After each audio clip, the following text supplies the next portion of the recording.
right, today Misha and I are going to introduce you to the down behavior, and we're going to first do it, the finished product, without any food treats, empty hands. I'm going to stand tall, I'm going to give a hand signal. Misha, come back. Thank you, good boy. I'm going to give a hand signal, and then he's going to offer me the behavior.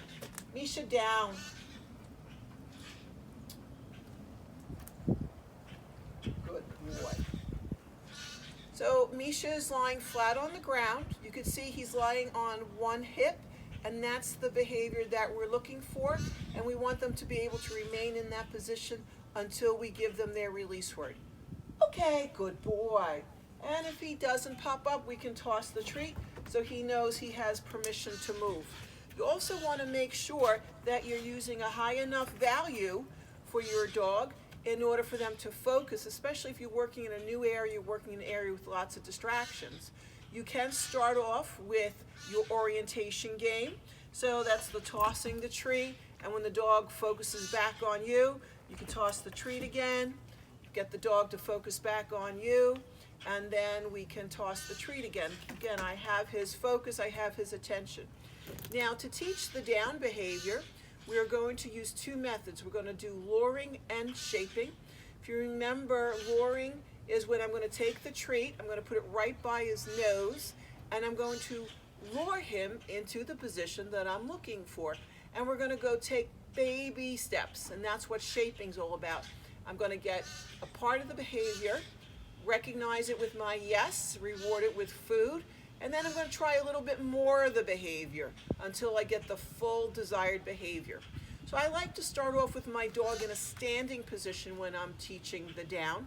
And I don't like starting off in sit. If they offer you the sit, that's okay.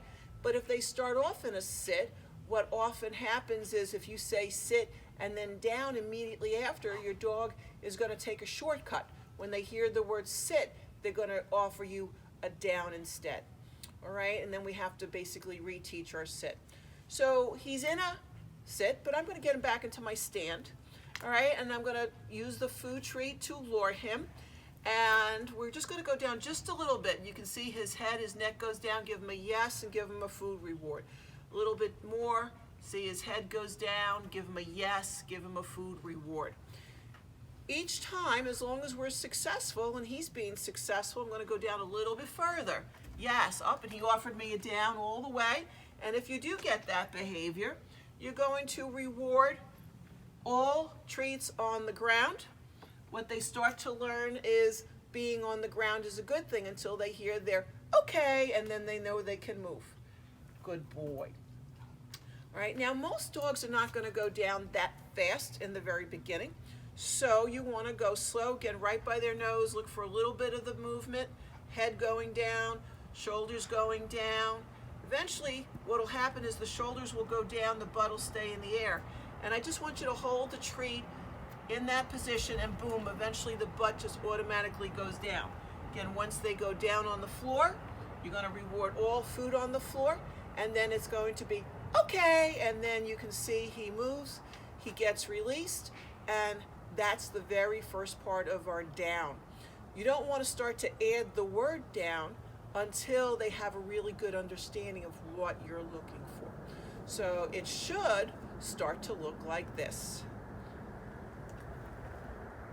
Yes, good boy. Okay, good job. And if he doesn't pop up, you can offer the reward. And then once that's happening and it's that fluid of emotion, then we can add the word down. Yes, good boy. Okay, good job.